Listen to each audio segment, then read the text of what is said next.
In 1987, Mel Brooks took on the most sacred franchise in cinema history and turned it into a comedy masterpiece that George Lucas himself approved. But here's what nobody tells you. Rick Moranis improvised most of his iconic lines, and the entire production was held together by duct tape, genius, and one very specific legal condition from Lucasfilm. Today, we're diving into 20 secrets about Spaceballs, the parody that predicted our merchandising-obsessed future and broke every rule of comedy filmmaking. Number 1.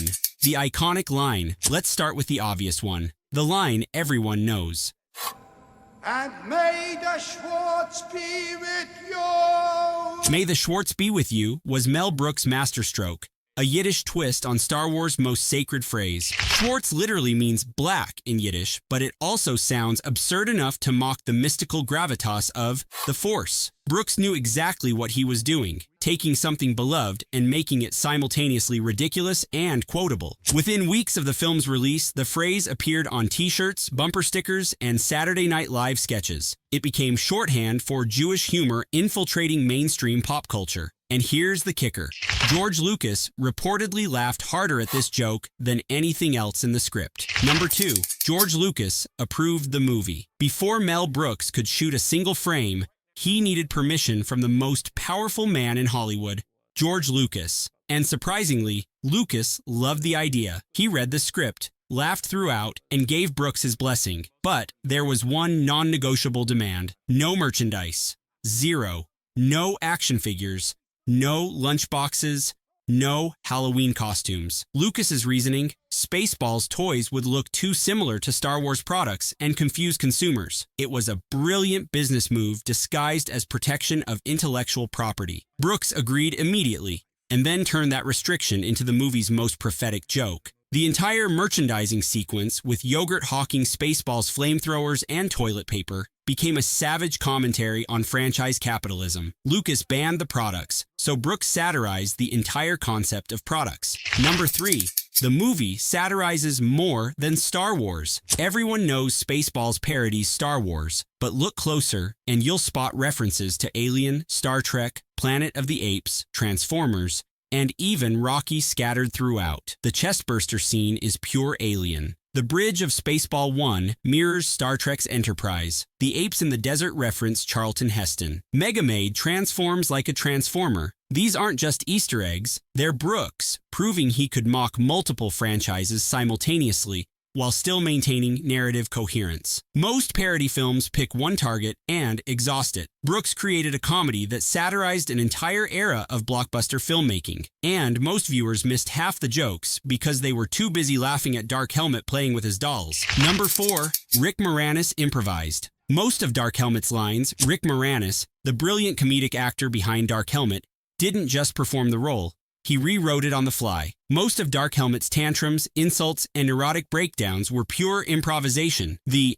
"I knew it, I'm surrounded by assholes" line, improvised. The playing with action figures scene, Moranis created the dialogue in the moment. Mel Brooks, a comedy legend who normally controlled every syllable of his scripts, gave Moranis unprecedented freedom. Why? Because Brooks recognized genius when he saw it. Moranis understood that Dark Helmet wasn't just a Darth Vader parody. He was every insecure middle manager in America, every frustrated villain who knew he'd never be taken seriously. The improvisation made the character feel spontaneous, unhinged, and somehow more real than the script could have achieved. Number 5. Pizza the Hut was almost impossible to film. The actor inside the Pizza the Hut costume, a grotesque creation of melted cheese, pepperoni, and mechanical components, suffered terribly during production. The costume trapped heat so intensely that temperatures inside reached over 100 degrees Fahrenheit. The cheese was made from latex and foam that conducted heat. Small holes in the costume weren't enough to prevent burns. The actor reported blisters on his arms and torso. Between takes, crew members used ice packs and fans to cool him down. Some days, they could only shoot for 15-minute intervals before the actor needed medical attention. And the smell, rotting latex mixed with sweat, became legendary on set. Crew members drew straws to determine who had to stand closest to Pizza the Hut during scenes. It was one of the most physically punishing comedy roles in film history, and it's on screen for maybe 3 minutes total. Number 6. John Candy's Barf tale was controlled by 3 puppeteers. John Candy's character, Barf, the half-man, half-dog Mog, had one of the most complex practical effects in the film, a wagging tail that responded to emotions. That tail wasn't CGI. It wasn't a simple prop. It required 3 puppeteers working in tandem off-camera, using cables, rods, and precise timing to make it wag, droop, or twitch based on Candy's performance. The puppeteers had to watch Candy's facial expressions and body language, then react instantly to match his emotional state. If Candy delivered a line sadly, the tail drooped. If he got excited, it wagged enthusiastically. The synchronization was so perfect that audiences assumed it was animatronics. It wasn't. It was 3 people crouched behind set pieces, pulling strings like demented stage managers. Candy later said the tail made him feel like a real dog. He couldn't control his own body, and somehow that made the performance more authentic. Number 7. The Comb the Desert scene started as a crew joke. One of the film's most iconic visual gags, soldiers, literally, combing a desert with a giant comb, originated from a throwaway joke by a set designer. During a production meeting about how Spaceball troops would search for the heroes, someone sarcastically said, "Why don't they just comb the desert?" The room went silent. Then Mel Brooks started laughing. Within 24 hours, the art department was building a 15-foot afro pick. The scene wasn't in the original script. It was added during production because Brooks recognized comedic gold when he heard it. The gag works on multiple levels. It's a visual pun, it's absurdist humor, and it satirizes the bureaucratic literalism of military operations. A random crew member made a joke, and it became one of the most memorable moments in the film. Number 8. Michael Winslow did his own sound effects. Michael Winslow, the sound effects wizard from Police Academy, was cast as a radar operator specifically for his vocal abilities, and Brooks exploited this talent ruthlessly. Every beep, bleep, and laser sound coming from Winslow's console, that's Winslow's mouth. No synthesizers, no sound effects library, just a man making noises. The production saved thousands of dollars in post-production audio work because Winslow performed live during filming. Sound mixers barely had to touch his scenes. But here's the deeper brilliance. Winslow's organic, slightly imperfect sounds made the technology feel more absurd. If the beeps had been pristine digital effects, the joke would have been less funny. The human voice imitating a machine is inherently comedic. Brooks understood this instinctively, and Winslow's few minutes of screen time saved the production enough money to build extra sets. Number 9. Mel Brooks plays 2 characters, President Scroob and Yogurt, 2 wildly different characters, both played by Mel Brooks. The original plan involved hiring separate actors. Brooks wanted someone else to play the wise, mysterious Yogurt, while he focused on the bumbling President Scroob, but the studio balked at the cost. Brooks was already directing, producing, and co-writing. Adding another actor meant more salary, more negotiation, more complications. So, Brooks made an offer. "I'll play both. Pay me nothing extra." The studio agreed immediately, and Brooks turned a budget constraint into a showcase. His dual performance demonstrated his range,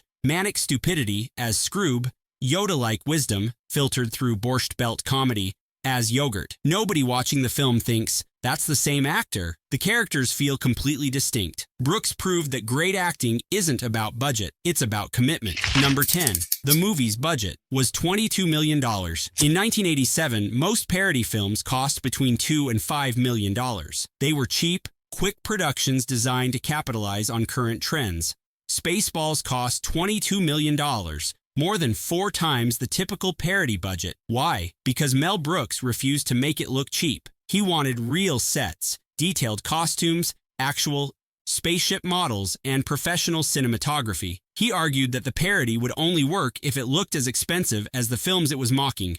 The studio thought he was insane, but Brooks had clout. Young Frankenstein and Blazing Saddles had made hundreds of millions, so they gave him the money, and he spent every penny on screen. The result is a parody that doesn't look like a parody. It looks like a legitimate science fiction film that happens to be hilarious. That visual authenticity is why Spaceballs endures when other 1980s parodies feel dated and cheap. Number 11. The self-referential VHS scene was revolutionary. The moment when Dark Helmet watches Spaceballs on video, while the movie is still happening, broke new ground in meta-comedy. In 1987, this level of self-awareness was unprecedented. Characters watching themselves in real time, commenting on their own movie, acknowledging the audience's presence. It was comedic insanity. Brooks called it breaking the fourth wall, then burning down the wall and dancing in the ashes. The logistics were complex. The actors had to film scenes knowing they'd later watch themselves filming those scenes, creating a temporal loop that required precise continuity. But the payoff was enormous. That scene influenced decades of comedy, from Wayne's World to Community to Deadpool. Brooks proved that audiences were sophisticated enough to handle narrative paradoxes if they were funny enough. The VHS scene wasn't just a joke. It was a statement about the relationship between films and audiences. Number 12. The Mega Maid vacuum was a 180-foot model. When Spaceball 1 transforms into Mega Maid, a giant robot maid with a vacuum cleaner, it's not CGI. It's a 180-foot physical model that took weeks to construct and required an entire soundstage to shoot.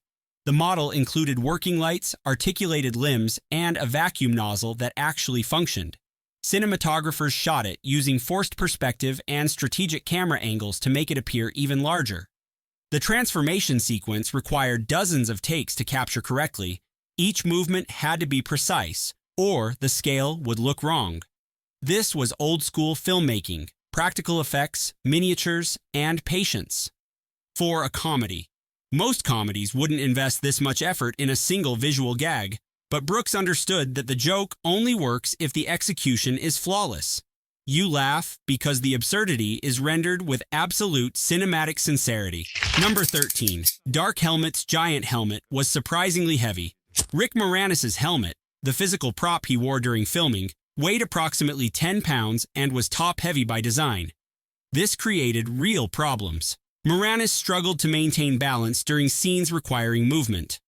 When Dark Helmet runs, Moranis had to compensate for the helmet's weight pulling him backward. When he turned his head quickly, the helmet's momentum continued, creating a delayed slapstick, effect that wasn't entirely intentional. But Brooks loved these accidents. The helmet's weight made Moranis move carefully, tentatively, which perfectly suited the character's neurotic personality. Sometimes the best character choices come from physical constraints. Darth Vader's helmet was designed for intimidation. Dark Helmet's was designed for comedy. And the weight difference, Vader's helmet was lightweight and comfortable. Dark Helmet's was a literal burden, reflected their opposing purposes. Number 14. The Dinks were played by little-person wrestling stars. The Dinks, the tiny hooded aliens who scramble around Spaceball 1, were played by professional performers from underground wrestling circuits. These weren't random extras. They were athletes with training in physical comedy, pratfalls, and synchronized movement. Brooks specifically sought out performers who could move quickly and precisely in restricted costumes. The Dinks scenes required choreography. They had to swarm, scatter, and react as a group.